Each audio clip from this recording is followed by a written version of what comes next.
iterative design, and that's something I'd like to see some more of in this class. It's something we've struggled with in the past because we didn't have something we were working on very specifically. But excuse me. The idea of an iterative design is a design methodology based on cyclic process of prototyping, testing, analyzing, refining a product or process. Based on the results of the testing, most recent iteration of design changes and refinements are made. This process is intended to ultimately improve the quality and functionality of design. In iterative design, interaction with the design system is used as a form of research for informing and involving a project, as successive versions or iterations of the design are implemented. And this should sound really familiar to us as prosthetists. Prosthetists and orthotists, but generally speaking, we see that the most in prosthetics. So, where do we see this essentially iterative design? Well, it's in test sockets. So every time we make a device for anybody, orthotic or prosthetic, it is a form of iterative design. We make a device, we fit it, we see how it goes, and we learn. And so the next time we make, if I make an AFO for one person, I work on it, I find, well, that worked well, but I end up having to change the straps this way, or I ended up having to make this modification. Well, maybe I know that from that learning experience, and I go back and I make that change in the plaster stage in the next time I make an AFO. And even more specifically in check sockets. We pull a check socket, we walk somebody, okay, that's a problem, we change that. We walk them again, that fixed that problem, but now we're seeing this, we're going to change that. And so every time you go back, that's a form of iterative design, and you're making those iterative changes. And then in a larger picture, then maybe you learn, the last 3 patients I've had to make this modification in the check socket, so let me just go ahead and build that into my modifications from the start, and then maybe I won't have to make such a big change in the socket. And so I think we're kind of used to this, but it's a useful tool to kind of look at a design project, because sometimes it's easiest to make a quick design. You're making something, and then you're going to try it out, and then you go back and make some changes. Nobody really expects in terms of a design for the first time you make something for it to be perfect. If that was the case, one, engineering would be much easier, but generally speaking, you're going to try something, it's going to fail, or you're going to dislike kind of what the outcome is, and you're going to make some changes, and then you're going to try again.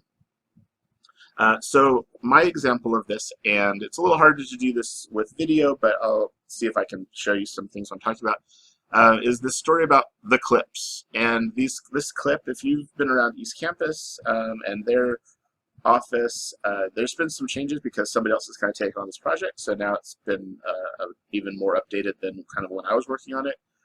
But we used to make, there's a device that we would provide, and it used a stirrup AFO, so basically a kind of a clamshell device that goes up on the medial lateral side of the ankle, under a stirrup shape. It goes under the heel, and then straps that go around the calf to kind of like similar to kind of what like basketball players will wear sometimes. It's just a medial lateral ankle protection, and that's not really what we were using it for. We were using it largely for people who were in a flaccid stage post-stroke, and so they had a lot of foot drop. And so we would make this device, we would attach a bungee cord, we would modify the AFO itself a little bit, we would add a bungee cord, and then we would make these little clips that would go on the bungee cord and attach to the shoelaces to hold the foot up and swing. So they wouldn't have quite so much foot slap, get their foot up out of the way, so they weren't dragging their toe and they weren't stepping their toe as much. And then the clip itself was made out of Kydex. So I think you guys used Kydex for your pipe holders, so you kind of know what that plastic is like.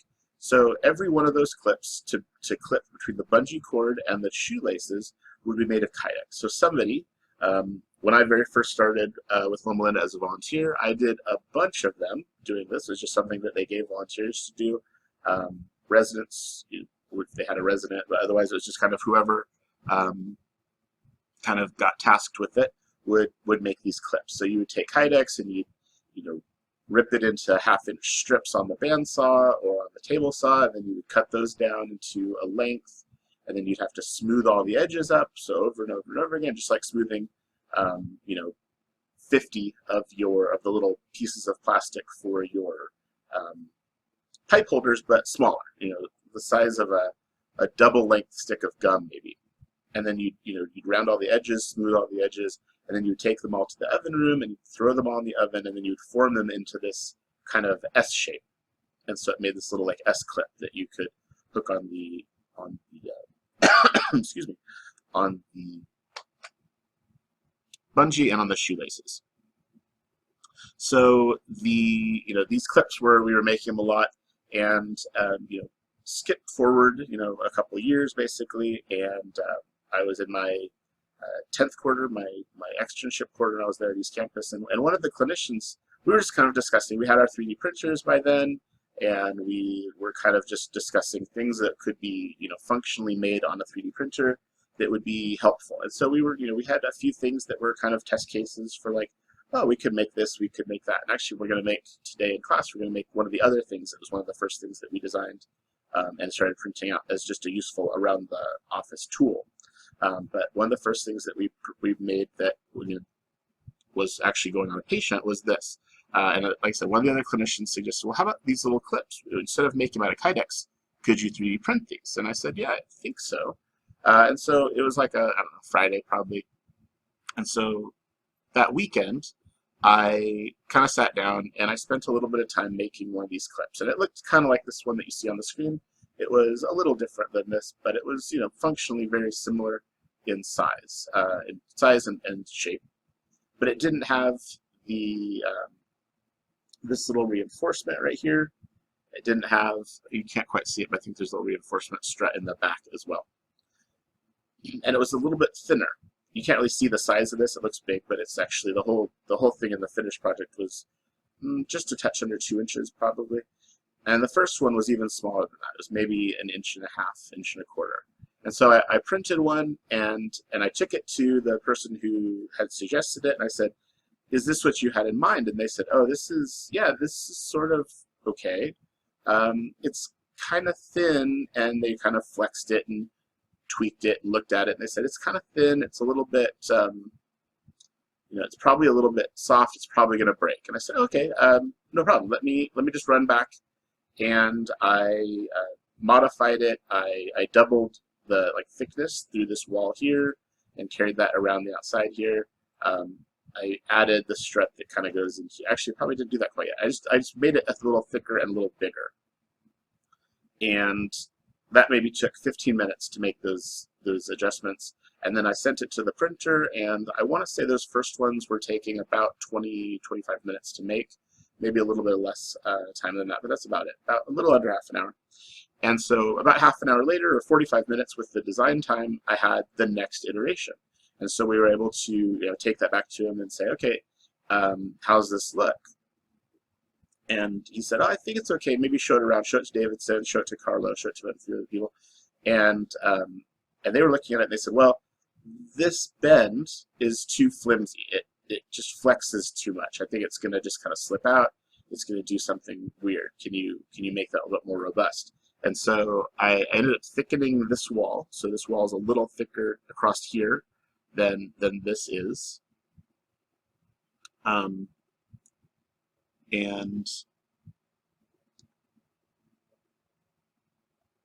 I hope you can see my cursor. I just realized I'm not sure if you can or not. I'm hoping you can see my cursor.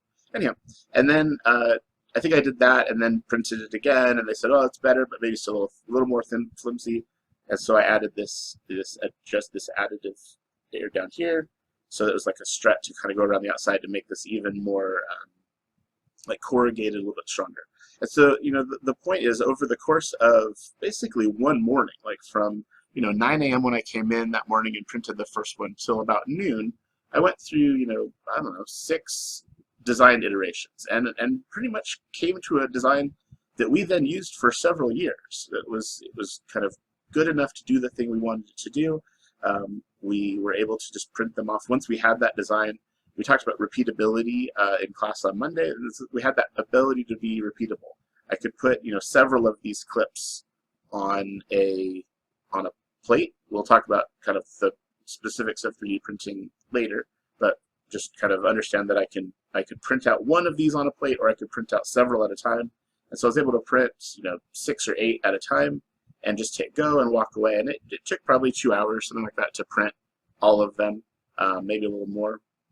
But nobody was standing there actually doing it. And so the change was that, nobody had to stand there and cut Kydex and round edges and smooth edges and do that over and over again for a product that then was slightly different every time. It was, a specifically, person-made project, but it was, a little different every time. And somebody stood there for who knows how long it took to, grind Kydex and heat it up and bend it around a jig, or just bend it in your fingers and make the little S shapes. And while we got good at doing that, and we could do them quickly, it still meant that somebody had to stand there and do it. And then once the clip was designed, we were able to just print them out. And so we were able to print them, by the bucket load for use to be delivered to patients. So that's kind of my example of iterative design and kind of the benefit of 3D printing, which is rapid prototyping, is something else they call it, and that's what that is. It's that rapid ability to go through multiple iterations, multiple prototypes, and move forward. Okay, so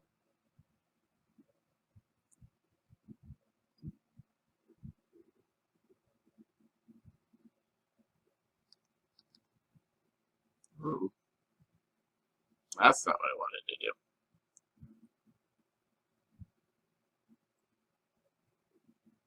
All right, let me pause this video while I'm figuring out what I'm doing.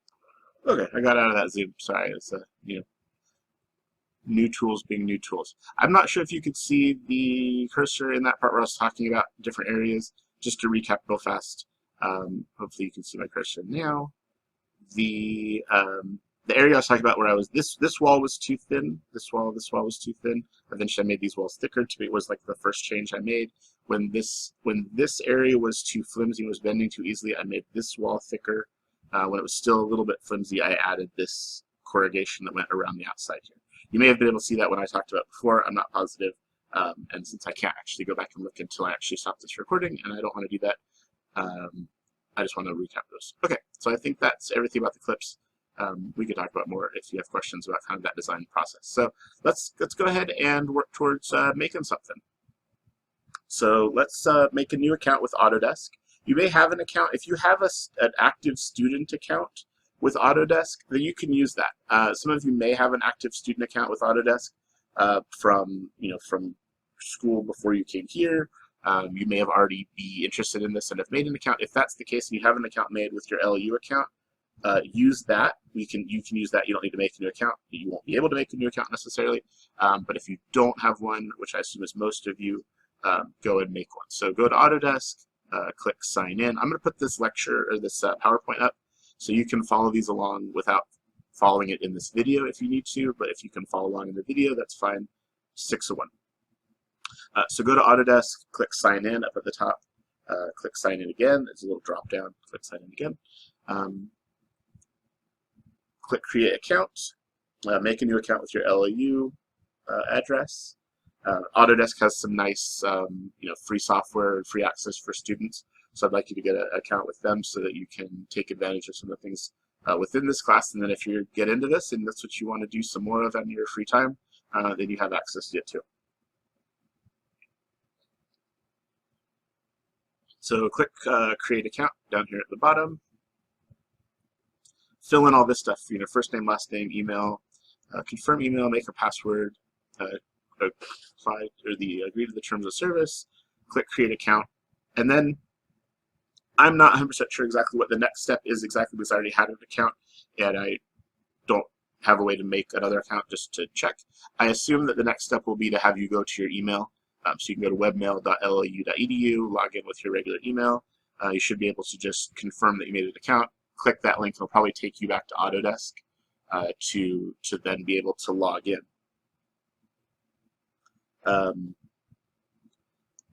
Excuse me. Then once you're back there, either you're going to go to autodesk.com or when you're ready. So this is a few moments later.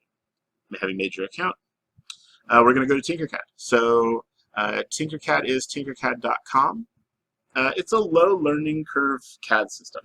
It's literally designed for children, but it's a pretty commonly used CAD software for hobbyists, for people who are just kind of interested in getting started.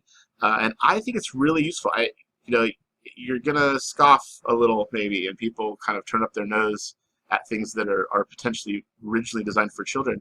But if you need to make something like that clip, like something like that, that doesn't have to be highly accurate down to a millimeter, down to kind of mesh with some other machined part. If it's just something that you want to get a feel for, like, how would this idea work in space, or how do I 3D print this quickly and not have to go through quite a bit of learning curve.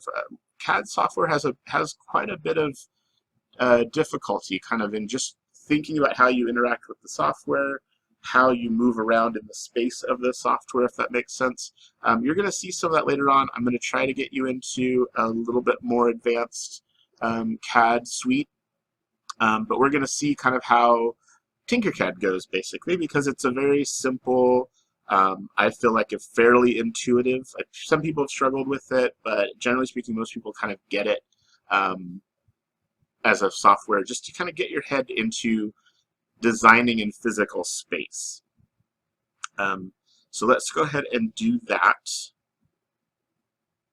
So I'm going to go back and forth a little bit between the TinkerCAD interface and this lecture. So TinkerCAD, excuse me, TinkerCAD is an Autodesk software suite, as I kind of already said. Oh, don't change that. So it's tinkercad.com. It's going to look like this. So you'll go ahead up here to the top corner and click Sign In. If we hadn't already made an account at Autodesk.com, we could join now. You can do that here too. But we're going to sign in. We're going to sign in with our Autodesk email or username. I already have my account.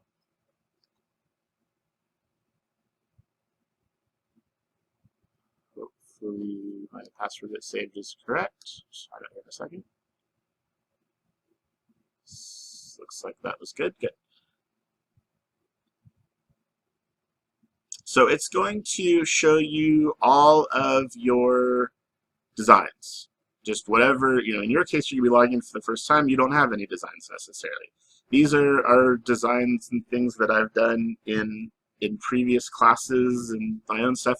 I honestly have like 3 accounts with TinkerCAD, because I started out making one with maybe my Gmail account, something else. Did some little, just like, hey, how would this work? We did some interesting stuff when I was still East Campus, where we were trying to figure out if we could bring in a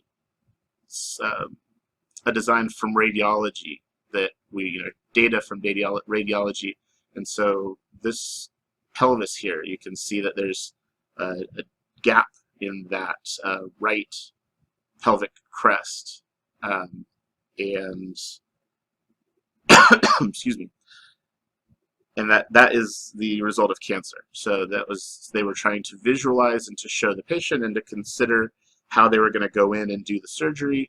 And so they were trying to figure out what that was going to look like and whether or not we could provide them information from a 3D printing standpoint. So I'll either borrow it from East Campus, or possibly if we're over at East Campus, or if you're over at East Campus, there's a physical one of these that's life-size, that's printed out. It's in the office where some of the 3D printers are. It's kind of interesting stuff. There's some stuff here this was part of a biomechatronics project from last year with some of the students from cohort 7. So it's just different projects. This was a little vent clip that I wanted to be able to put a clip on the air conditioning vent in my car and then attach something to it. And so similar to that, very similar to the clip that you saw designed in the for the bungee AFOs, I just went through and mocked it up real fast in TinkerCAD and was able to 3D print it, and it worked reasonably well. I didn't end up needing to do it a whole lot, but I did start out with being able to use it. This is another project, an IMU mount for biomechatronics from last year. where I helped to put something together for the students so that they could mount a piece of electronics to a, actually I think they were just attaching it to their shin. Or maybe, no, they were tying it, you can see the holes in the bottom there, it was lacing to a shoe. So they were lacing this block to a shoe and then attaching a piece of electronics to it. There's a little case that goes on top of it. So what we're going to be doing today is making a torch stand. So like I said, let me jump back to here. So we, actually, you know what, let's get ahead of myself just a little bit. Let's start out where we are. So we're going to have this view. It's going to have you know, Autodesk TinkerCAD. It's going to have your username. It's going to have any projects that you have, but you won't have any projects yet. So you're going to click here, Create New Design. So when you create a new design in TinkerCAD, it just brings up a new design space. And it names it for you, which is a weird thing that it does, but it just does it. It names it. In this case, it named it Swinky Jaja Bojo. It just makes up it draws from some weird table someplace of nonsense words, and you know, you can see in my last screen that some of those things had just weird, stupid names. That was not my naming protocol necessarily, although I wouldn't put it past myself to name something strangely. In this case, let's go ahead and name this. You can click on that and you can change the name. So like I said before, we're going to name this, in my case, Swinehart. You're going to put your own last name, obviously. Swinehart Lab 1. You don't need to do that .stl. Eventually the software will do that for you. Naming it .stl now would just make eventually it spit out a file called Swinehart Lab 1.stl.stl. So you know, don't worry about the naming of that there. So let's just poke around here in this space so you can kind of get a feel for what the TinkerCAD design suite here looks like. So it is, like I said, very simple. It's meant to be essentially Boolean terms written in solid objects. So it's like playing with blocks in a 3D space with positive and negative forms. If that doesn't make any sense, it will. But just trust me on it. It's basically playing with blocks that you can kind of add to one another or subtract one from another using, you know, Boolean terms. So when we talk about Boolean terms with like a Google search, you want to search for web pages that have Josh Swinehart. Well, you're going to search essentially for Josh and Swinehart. You don't want websites that have Josh or Swinehart. You want ones that have both my first and last name, for instance. So, or if you wanted to find Joshes that were listed without Swinehart, you would use Josh, not Swinehart, Josh, or Swinehart, Josh, and Swinehart, depending on what you wanted to get. You get some combination or one and not the other. In this case, we're going to be doing you know, physical space objects with adding and subtracting them from each other. So a couple things here. You can see from the top here, up here at the top left where my cursor is, you can see this little box. And so that's your viewing of the space. This is the work plane as it's labeled. This is, you can think of this ultimately as the ground. You can think of it as your tabletop. You can think of it as the platform of a 3D printer. In fact, you can go in, and if you were working on designing something for a specific 3D printer, you could change this work plane so it was the bed of a 3D printer, which, like I said, I keep saying this, but we'll talk about more of that later. But think of it as the workspace that you're allowed. If you were trying to build something on a table and you knew the size of the table, you would, you know, design accordingly. Like, it doesn't make sense to design a boat to be designed on top of a TV tray. You know, if you only know the workspace you have available is 1 foot by 1 foot, then it doesn't make a lot of sense to design something that's going to be 3 feet long and 3 feet wide, because it's just not going to fit on the table. And so that's the same idea. So you can change that. You can go down here to Edit Grid on the bottom right. When you bring up Edit Grid, you can change it to, I like to work in millimeters. In today's exercise, we'll be working in millimeters, so set that to millimeters. It defaults, I believe, to millimeters. You can change it to inches, or they allow you to do some designing for Minecraft. And so you can change your unit to bricks. Don't do that. It gets weird. If you design something later and you think primarily in inches, that's fine. You can do inches. I think millimeters is easier. but you can set it to millimeters. I would prefer you to set to millimeter. There's presets here for the width and length. So you can kind of go through, and it's the default is 200 millimeters by 200 millimeters, 20 centimeters by 20 centimeters. But if you did know, for instance, you were designing for a 3D printer, you could go down here, and these are all different models of 3D printers. So the printer that the East Campus uses primarily, although right now they have a handful of other printers, is the Z18. So a lot of times I'll leave this set to the Z18 grid, which brings up a little bit bigger workspace. It doesn't matter for today. You can leave it with whatever workspace you like the look of. There's this snap grid. You can kind of see here on the table that there's a little grid work here. And when you're moving pieces around on here, they will kind of jump to a specific thing. So you move them over. If you're like right click or left click, you're gonna, I'm not right click, left click, I'm sorry. If you're gonna right arrow or left arrow, you move the blocks around in physical space or digital space. So let's just probably make this more sense if I bring a block out here. So I grab this red block, I bring it out and put it in the middle of the workspace. So you can see now that I've got this block. I've got some options here. I can change the color. If I click this, I can change the color. But right now it's marked as a solid. There's a little blue ring around solid. There's nothing around whole. So if I change this to whole, it becomes a negative space. So right now, a negative space on an empty plate does nothing. But we'll see what you can do when you change it to whole later on. So let's just bring that back to solid. The other things that you can do are you can change the radius. So at the edges right now it's a 90-degree curve, but if you wanted this to be more like a soft edge, like a die, like a dice, you can change this and it would make it rounded edges. So we're going to leave that at 0 just because we want it to be a block. You can change the length, the width, and the height. And you can do that with sliders, or you can click here and you can set that. And so that's millimeters again, so that's 20 millimeters or 2 centimeters. And that's the length, height, and width. And that's fine to do that there if you want to do it. What I tend to do is there's a thing up here in the top right that says ruler. And if you bring ruler down onto the workspace, if you just click it and drag it over here, I just put it over here usually out of the way. It adds a ruler to the edge of the workspace here, but also when you tap on your device, now it has these parameters. So it's it's 20 millimeters tall. I'm sorry, that's 20 millimeters deep essentially in our view, 20 millimeters wide, and 20 millimeters tall.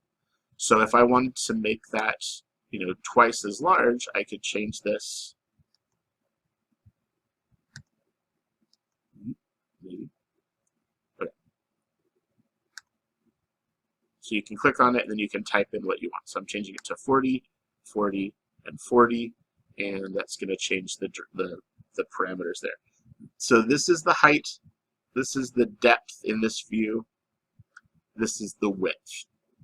Now there's some other things that you might see here. You see this little curved line up here at the top. This one allows you to rotate it in space. So this one would be rotating it like clockwise, counterclockwise from your current view. So if you to move around in the view of this, you're going to left click and then drag the mouse. I'm sorry, I said that wrong. Right click and then drag the mouse. So right click, you can drag the mouse, and now you can pan around the device. Left clicking and dragging makes a box. That's what I started to do. I just misspoke. So it's left clicking and dragging makes a box, so you can select items in your view. So now I've selected that item. If I click out here, I don't get anything. If I click on the box, I get that. Or I can drag a box over the area that I want to highlight, and then I get access to that. These other numbers over here, have to do with where they are in comparison to where the center point is, and don't worry about that. That's not something that's going to be a thing that you need to worry about today. It's not something I don't think I've ever needed to use, but I'm sure at some point it would be a useful tool. So we're going to pan back around this so we can see what we're doing. And so I want you to see, now if you click on this, and then there's that curve back there, you can click on that, left click on that, and then you can rotate your, if you're in closer, it jumps in 22.5 degree jumps. If you move out further away from it, it moves in single degree clicks. And then you can set it. You can also click on that and set it to, 10 degrees, 20 degrees, negative 25 degrees, 45 degrees, whatever you need to do. So let's just Control Z, undo that motion, just because we don't actually need it. And then if we pan up to look down on it, you'll see that there's another one of these, and it's over here. It's a little harder to see, possibly. Just zoomed in a little bit. And there's another one, and that one lets you turn it on the surface. So you're turning it in this other direction. So kind of play with these, pause the video here, play with these things a little bit, and get a feel for what they do. The last two things I want you to see about this, about just manipulating the solid on the table, on the workspace here, is this little cone. There's a little cone that's floating above. Kind of looks like a little sim indicator, if you ever played Sims. Floats above the one that's active. And you can, if you drag that, you can drag that up off of the workspace and then down through the workspace either way. So you can see that now I'm at, -4, so I'm still a little below the workspace. You can see that over here. So that other indicator there, you can move things up or down in the workspace with the cone, or you can click here and you can set that. So I'm going to set that back to 0 and do that. If I wanted to set that for some reason floating in space up above, I can set that to 10. Remember, that's millimeters, so that's going to be 1 centimeter off the floor. And then if I pan a little bit, you can see that that is floating just above the surface. Okay, so the last thing about just the general moving spaces around, we talked a little bit about that back on the floor of the workspace. We talked a little bit about the the shapes. So over here along the right hand side, we've got a column of things. They're TinkerCAD in this case calls them basic shapes. You can see that. So it's a box. This is a hole, a box, a negative space, a negative cylinder, a positive box, a positive sphere. Scribble is a tool where you can draw lines, and then it extrudes them out into physical space. A roof shape, just if you remember having little wooden painted blocks when you were a kid, maybe I'm about to call myself old again. For those of you who enjoy when I do that, maybe when you were kids, you didn't have blocks. When I was a kid, I had wooden blocks that largely looked a lot like this. Even like the roof and that round roof, those were common block shapes when I was a kid. Wooden pieces of wood that were painted. Maybe I'm completely dating myself, and all of your toys had batteries when you were a kid. But when I was a kid, there were still wooden toys. And I'm not kidding. Like, I actually had wooden toys. And I imagine a lot of you did too. So anyway, so let's just look at the cylinder, for instance. So we're going to bring that cylinder out onto space. It defaults to 20 by 20 by 20 again. But let's, oh, I don't think that's one other thing I didn't say. So we talked about that you can change the parameters here, potentially up here on the table. In this case, you can't change the size, but you can change the bevel and the number of sides that it uses. But you can also change the parameters by clicking in this box, or these boxes over here. The other thing you can do is grab these little corners, and then you can drag it to be different sizes. So you can go kind of crazy with that. You can do that. And much like resizing an image on, oh, I don't know, PowerPoint or someplace, if you hold down the shift, it retains like a standardized ratio so that it doesn't change it. So you change, see if as I'm moving, I'm holding shift and I'm moving it over. So it's going, 51, 51 by 51. If you hold down control, it just keeps the two-dimensional. Oh, I'm sorry, it's not keeping any of it. So shift doesn't do anything when you do that. I thought it did something, but I was wrong. So we're just going to undo all that. So undo that, so it goes back to 20 by 20 by 20. Well, let's go ahead and grab this top marker, and we're just going to make it a little taller. And it doesn't really matter how tall we make it. We're just going to make it taller than the block. Okay. So now we're going to take this, and it's a positive. It's a solid shape. It's solid and currently orange, but we're going to make it a hole. And now that it's a hole, it's a negative space. And while it's a negative space in negative space, it doesn't mean anything. But if we bring it over so that it's interacting with the block, it essentially becomes a drilled out space or a removed space. Or if we were thinking about how it would be eventually 3D printed, just a space where the 3D printer wouldn't put down any material. So it looks kind of funny now. There's just this thing sticking out of it. So one of the things that you can do is you can highlight both of them. So I'm going to left click and drag across to highlight both of these devices. Now everything's highlighted, so both things are engaged. So it's got a width of the block and a width of the block here, but a height of the whole, together, both pieces. So up here at the top of the workspace, you've got some different buttons. And the one I want you to see right now is this one right here. So this is group. There's one here that's dithered out, it's grayed out, called ungroup, which in this case won't do anything because they are currently ungrouped. There's two things that are free on the workspace from each other. There's just two things that we happen to have moved so they're touching, but they're not actually a grouped thing. If we click group here, it makes them into one unified thing. And now you can see that that hole has bored out a space in the block. So I'm going to undo that because I do want you to see one more thing. So now it's two things again, and you can move them interchangeably. So now, because they're ungrouped, I can grab the space, the cylinder, and I can move it around. If I go back up here, if I click out of that, and I move up here, if I highlight both of those again, and then click group, then it becomes a one unified thing. And if I click anywhere on it, it highlights just that thing, and if I move it around, the whole comes with. And it's rendered, it's shown on screen as a one thing. So we'll just pan up and see at the top. So now let's look, and I didn't get that centered perfectly. It's fine, I wasn't trying to center it necessarily, but I just wanted to kind of see show you what it would do. So let's click on that, and let's ungroup it again.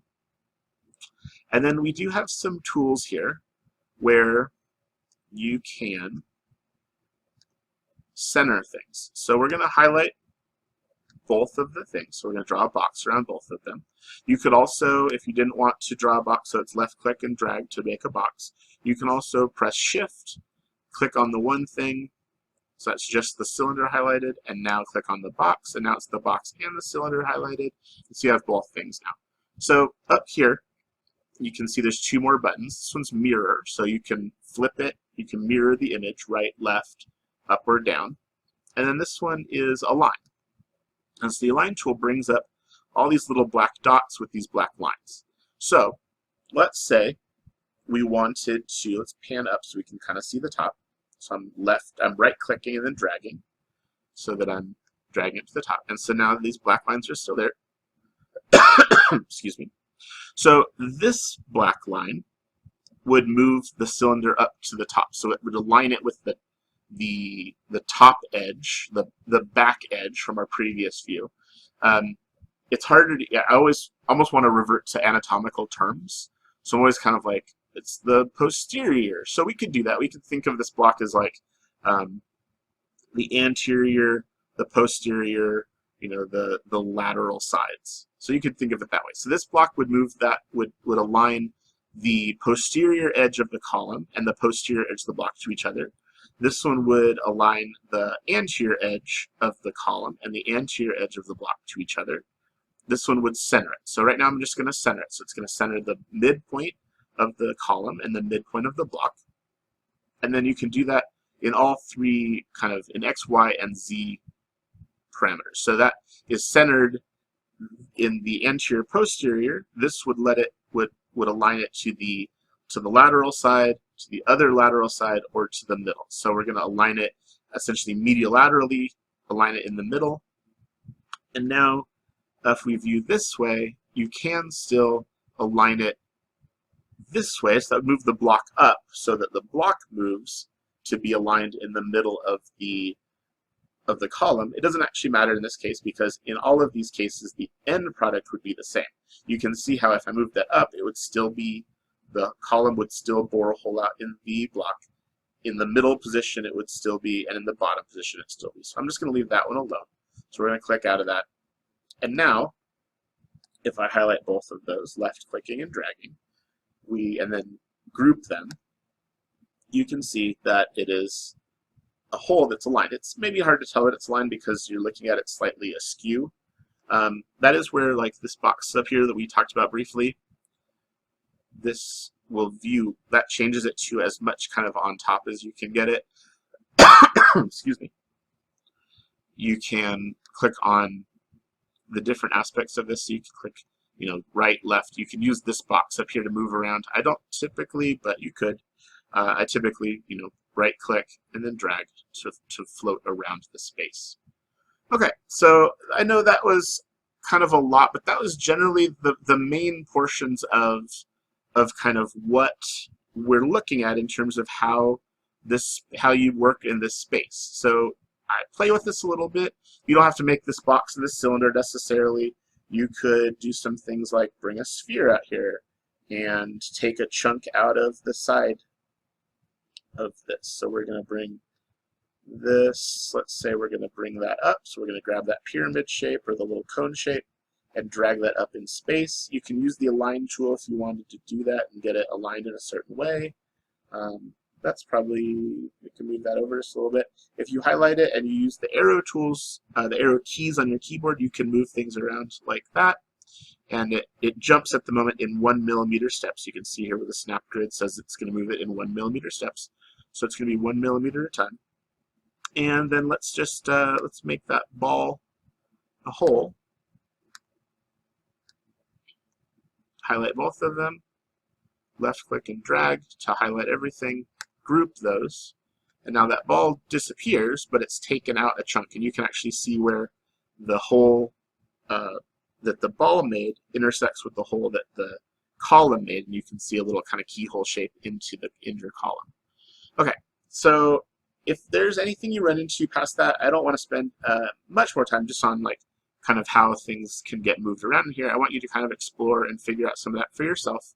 But play with that a little bit, and then if you feel like you're kind of getting the feel for what you have going on, if you make something in here that you're like, oh, that was cool, I want to keep it, you can go ahead and save that just by, it saves automatically. So you could rename it into something other than your lab name, and then you would just click TinkerCAD here to go back to your dashboard. So if you really wanted to keep this thing that you had made that you were just playing with and you wanted to come back to it later because you kind of liked it or you just thought it was kind of cool, you could do that, go back to your dashboard and then start working on the lab. So let's go ahead and start with the lab. I don't need to keep this block, so I'm just going to delete it. So I'm going to highlight it, hit the delete button, and it's just gone. So